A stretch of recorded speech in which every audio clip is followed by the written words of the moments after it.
السلام عليكم مشاهدينا الكرام، معكم خالد من بلوكتشين هارت. واليوم بهذا الفيديو رح احكي عن احد المشاريع اللي انا شخصيا كتير متحمس له، واللي برايي رح يكون له دور واثر كتير مهم بسنة 2018. هذا المشروع اسمه حوالي اليوم. اول ما بلش كويك ديسكليمر، انا ما لي اي علاقة او ارتباط بهذا المشروع او مطورينه. هذا الفيديو هو ما نصيحة او توصية تبيع او تشتري من عملة هذا المشروع، هو مجرد تعريف لمتابعي هي القناة عن هذا المشروع وخصائصه، مثل ما رح نعمل له مشاريع تانية مستقبلا. أه كمان توضيح كتير هون مهم، انه اسم المشروع حوالي اليوم ما بيعني انه هذا المشروع مشروع عربي.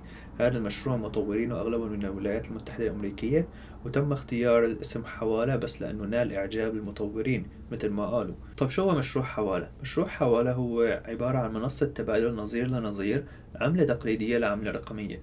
هلا اما احكي عن شو هو المشروع، حابب احكي عن شو هي المشكلة اللي عم تحاول تحلها.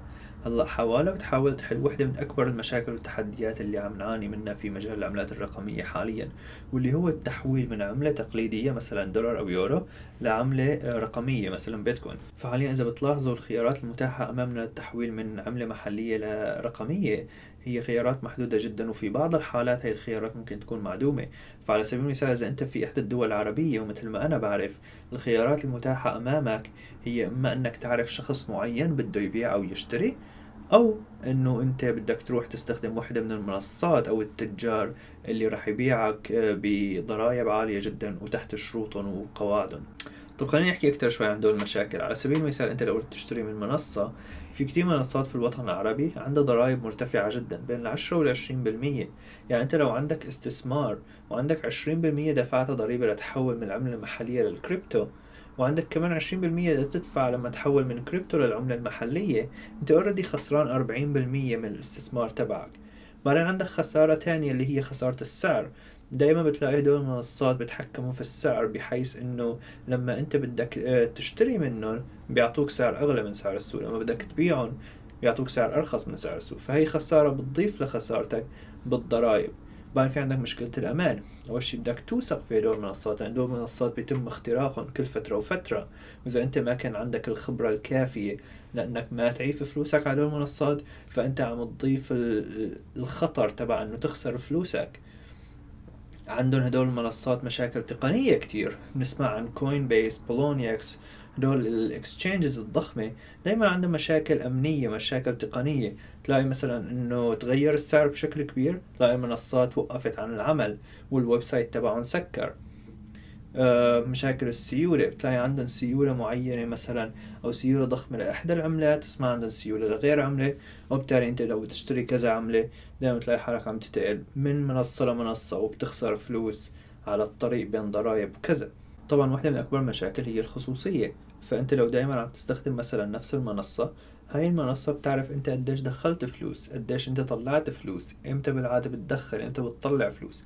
فهن بيعرفوا نوعا ما معلومات عنك تخليك تفقد نوعا ما خصوصيتك. طيب خلينا نحكي عن الأسلوب الثاني لأنك تشتري. الخيار الثاني اللي عندك إياه هو إنك تعرف شخص معين بده يبيعك أو يشتري منك. وبعض المشاكل هون هي مثلا التوافر. أول شيء أنت بدك تلاقي الشخص اللي بده يبيعك أو الشخص اللي بده يشتري منك، وطبعا أنت لازم تلاقي الكمية اللي أنت بدك إياها. فممكن أنت مثلا يكون بدك تشتري 100,000 دولار أو بدك تكون تشتري دولار واحد، فلازم تلاقي الشخص اللي بده يبيعك أو يشتري منك بهالكمية. وهم مشاكل كمان السعر. هدول الأشخاص هن اللي بيعينوا السعر، وكتير أوقات هذا السعر كتير بيختلف عن سعر السوق. في كتير من هالناس بتاخد عمولة. بعدين أكبر مشكلة بهالخيار كله هو مشكلة الثقة. هلا أنت لو ما بتعرف هذا الإنسان أبدا لازم توثق فيه. طيب هذا الشيء هذا واحدة من أكبر المشاكل، لأنه ما كل الناس بتتعامل لسه في الكريبتو، وبالتالي كتير صعب تلاقي إنسان أنت بتوثق فيه اللي بده يبيعك أو يشتري منك مثل ما أنت حابب تشتري أو تبيع. طب خلينا نحكي عن حوالة وكيف حوالة حتحاول تحل هي المشكلة. هلا حوالة هي عبارة عن تطبيق مشابه لتطبيق أوبر لتبادل العملات الرقمية. هلا المشروع هو أضخم من هيك بكتير، بس هذا أحد الجوانب المهمة للمشروع. بعض النقاط اللي المشروع بيقدمها هي بيقدم تطبيق جذاب وسهل الاستخدام لمعظم أنظمة التشغيل، حاسب أو محمول، ماك، ويندوز، whatever. بيقدم بوابة بين العملات التقليدية والعملات الرقمية، حكينا عن هاي.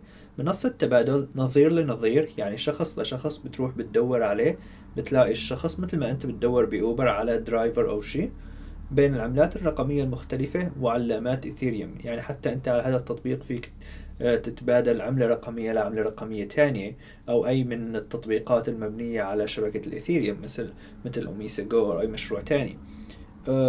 هي عبارة عن منصة تبادل نظير لنظير مبنية على نظام تقييم المستخدمين، بمعنى أنه مثل كمان تطبيق أوبر، أنت بعد ما تعمل تبادل مع شخص معين فيك تقيمه، والناس بعد فترة لما تعمل شراء أو بيع لشخص معين هن ما بيعرفوه، بس فيهم يشوفوا التقييم تبعه وفيهم يعرفوا أنه غير ناس تعاملت مع هذا الشخص وقيموه منيح أو لا. كمان حوالة راح تطرح بطاقات كاش متوفرة في متاجر مختلفة حول العالم، بحيث انك بتروح على المتجر تشتري بعملتك المحلية هي البطاقة، وبهي الطريقة انت بتكون حولت العملة المحلية لعملتهم هات اللي هي عملة رقمية، وبالتالي هاي طريقة تانية لتحول من عملة محلية لعملة رقمية.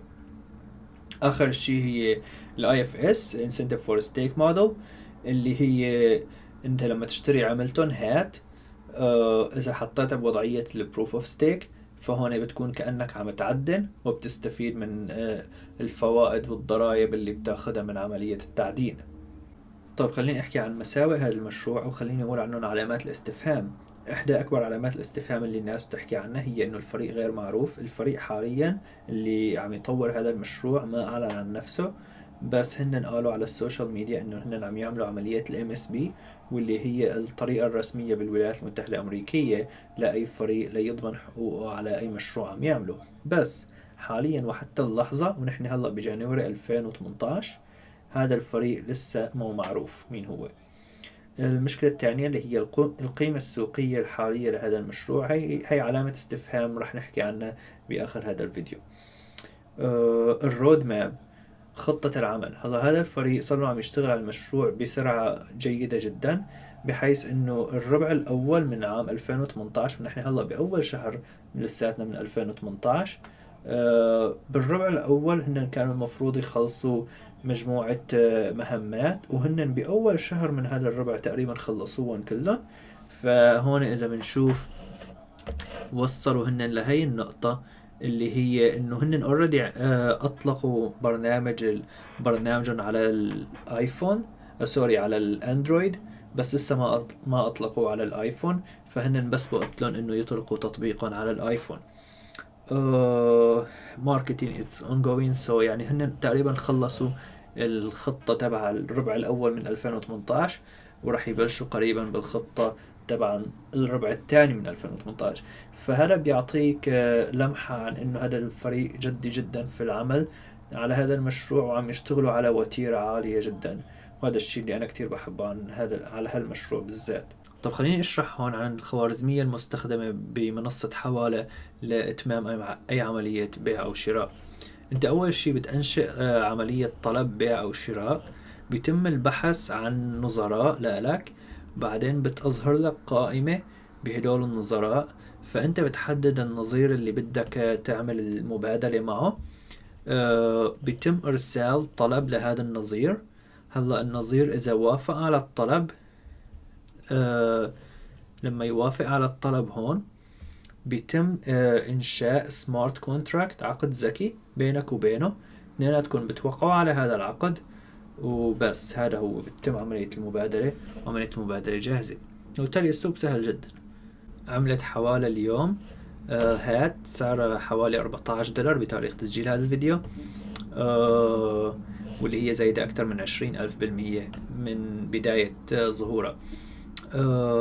أحد الناس متابعينا على تويتر كان عم يتشكرنا من فترة لأنه نحن عملنا تويت عن هذا المشروع ب 29 نوفمبر، وهو قرر يشتري بهذا المشروع بعد ما نحن حكينا عنه.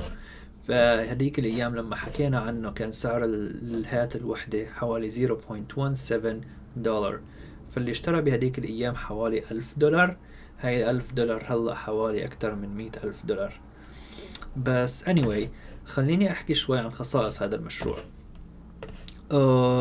هلا هذا المشروع حاليا هو فيك تشتريه عن طريق على هدول التو اكسشينجز stocks.exchange والاي دي اكس. مو كتير لسه المشروع مو متوفر على الاكسشينجز والمنصات الكبيرة، وهي وحدة من المزايا تبعه أنا برأيي الشخصي. التوتال سبلاي هو بس 7 مليون، يعني قارنه أنت مع بيتكوين في حوالي 21 مليون بيتكوينز. ريبل مثلا في حوالي 100 مليون ريبل. هات ما في غير 7 مليون. الانيشال سبلاي اول من بلش المشروع تم توزيع حوالي 1.5 مليون هاتس على الناس. انا ما كنت من سعيدين الحظ اللي اخذ اي ولا شيء منهم، ما بعرف اي شخص اخذ اي شيء منهم، بس ايه كان تم توزيع حوالي 100 هات 100 هات 100 هات على الناس. حجم التداول هو حجم كتير صغير هلا بالنسبة لهي العملة، هو أقل من 34 ألف دولار في اليوم، وهذا يعتبر حجم تداول كتير صغير بس لأنه هي العملة لساتها ما موجودة على منصات تداول كبيرة. هلا القيمة السوقية أو والسيركلينج سبلاي والرانك هدول كلهم حاليا أرقام ما كتير صحيحة بتاريخ تسجيل هذا الفيديو. لأنه مثل ما حكى الفريق ومطورين هاي العملة قريبا رح يتم تعديل هذا الرقم، رح يتم تصحيحه، وبس يتم تصحيحه راح تتغير الماركت كاب وراح يتغير الرانك. بعض الناس عم يقولوا انه بس يتم تصحيح هذا الرقم راح يرتفع ترتيب هاي العملة لتقريبا 500 وشوي، ما بعرف. بس anyway مثل ما قلت لكم دول الارقام حاليا ما كتير صحيحة، بالكم يوم الجاي راح تتصحح. الاي اف اس incentive for stake، فهي بمعنى انه مثل ما حكينا قبل هي 15% proof of stake. فانت بس تشتري الكوينز وتحطهم بوضعية البروف اوف ستيك، بظرف سنة راح يزيد عدد هدول الكوينز ب 15%، بغض النظر عن قديش بتزيد السعر. هلا مثل ما حكيت كمان هي العملة تعتبر لساتها عملة كتير جديدة، مشروع جديد. لسه في قدامه كتير طريق طويل. أنا برأيي الشخصي إنه هي العملة ممكن تسكر سنة 2018 وهي بتسوى أكتر من 150 ل 200 دولار. بس هي ما أنا نصيحة بيع أو شراء، هي مجرد توقع شخصي وتحليل لهذا المشروع وأدائهم. So anyway هذا كان كل شيء عنا لليوم. إذا عندكم أي أسئلة أو اقتراحات اتركوا لنا إياها في التعليقات.